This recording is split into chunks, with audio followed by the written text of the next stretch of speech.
Good afternoon, I'm Ross Wilson from AgFirst, and we're shooting a bit of video footage showing how to set a crop up for an efficient harvest. And we're standing in front of a Rosy Glow block here actually in New Zealand, and it demonstrates a lot of the principles that we want to talk about. So to make our harvest, we know harvest is the most expensive part of growing apples, and we want to set up a crop every year that delivers maximum class 1 yield of a high quality product, and we want to set it up so that the picker can actually get the fruit off the tree into a bin as cost effectively as possible. Not only cost effectively, but also so they're able to do it with high quality, which means they've got the right colour and no bruising, no stem punctures. This particular Rosy Glow crop, if Jack scans around it, you'll see the features of this particular canopy. It's very narrow. It's a 3.5 metre row spacing. The trees have been pruned to a top height of about 3.7 metres, so just a little bit over row spacing. We've got a nice narrow canopy. It's not too wide. You'll notice that the fruit, this is Rosy Glow, the fruit are pretty much sitting in singles, which allows the coloration of the fruit to be nice and even. These fruit currently have an SPI on a 10-point scale around 2. So they're still about a week, 10 days away from when they'll take the first pick. And because the way the crop's set up with this nice open canopy, when we say open, it hasn't got too many branches per running metre. The vigour of each branch is well and truly under control. Look at the vigour status here. There's been a bit of regardless used to achieve this. But a nice open canopy. They've put the foil down to get the colour, and as you can see on the tree, the colour is coming very, very nicely. When they take the first pick, they'll probably be taking 70, I would say about 70% of the crop in the first pick, and then the second pick, they'll come through and take a second pick, and they'll grab the second 30%. So very efficient. Because the crop is so easy to see, the picker, we would expect that one man with such an efficient crop should comfortably be able to pick 6 400 kilo bins in a day, which allows us to keep the whole cost of the job down to something reasonable, something that we can afford.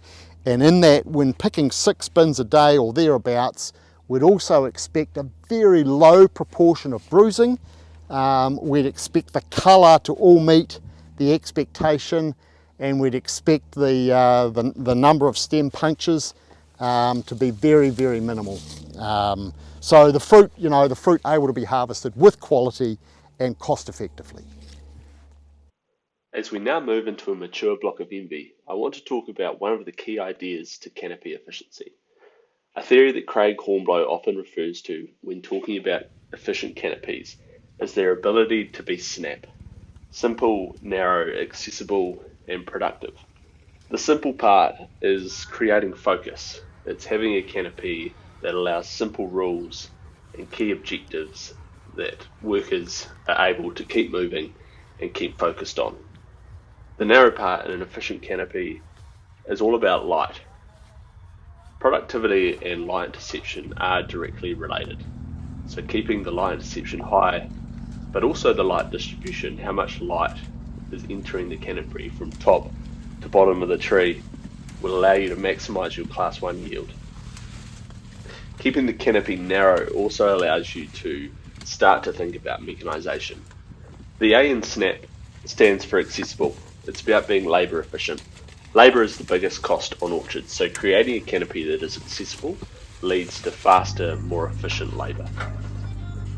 And finally, you'll see that all of the canopies featured here are productive. The canopies must be productive in order for us to dilute our cost per kilo and to create a positive internal rate of return for the lifetime of the canopy.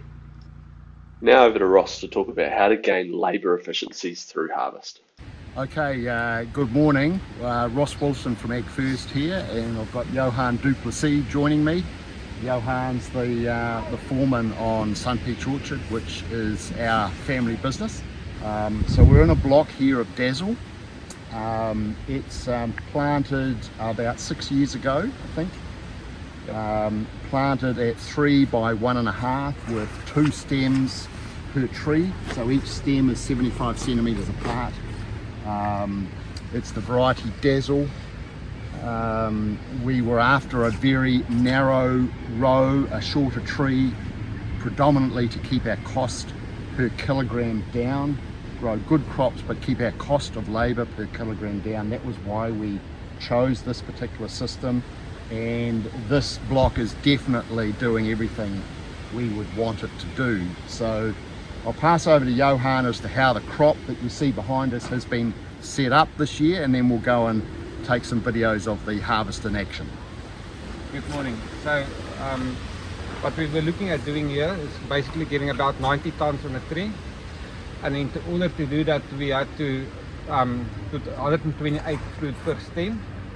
We tried to do it in singles predominantly, but the odd double had to be kept in order for us to reach our target. This is pretty close to being spot on, and hopefully we will get the result.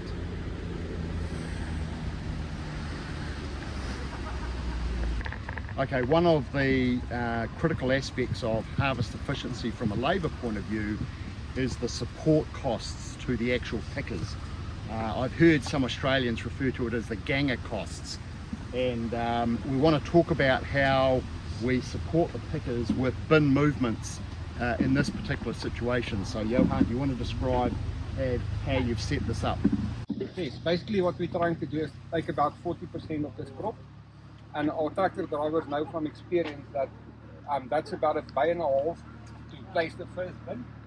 And what we want to do is only move this bin one time. So what we expect from the picker is to pick all the way to his bin, and maybe a bay further on, and then we'll move this bin once, and that bin will be finished there, ready to be taken out to the loading bay. That way it's very efficient, and it also causes much less bruising because there's way less bin movements at the end of the day. Okay, so in summary, what do we think is needed to create an efficient harvest? Number one, we think a narrow canopy, whether it be 2D or spindle, doesn't really matter, but a nice narrow canopy, all the fruits exposed to the light evenly. Hopefully, to get the right number of branches per running metre, nice distribution of branches, nice calm branches, so get the vigour out of the tree. Ideally have the fruit spaced in singles, so the colour development around every apple is even. That can't always happen, but that's the ideal, and then we move from there. And then finally, when you're just about to come into the first pick, like we are in this block at the moment, the manager being able to judge the real good timing of when to put that picking gang in there, so that when they come in, the decisions are easy. They don't have to think twice. It's an easy decision. They can come in and they can pick comfortably with confidence and pick good volumes relatively easily.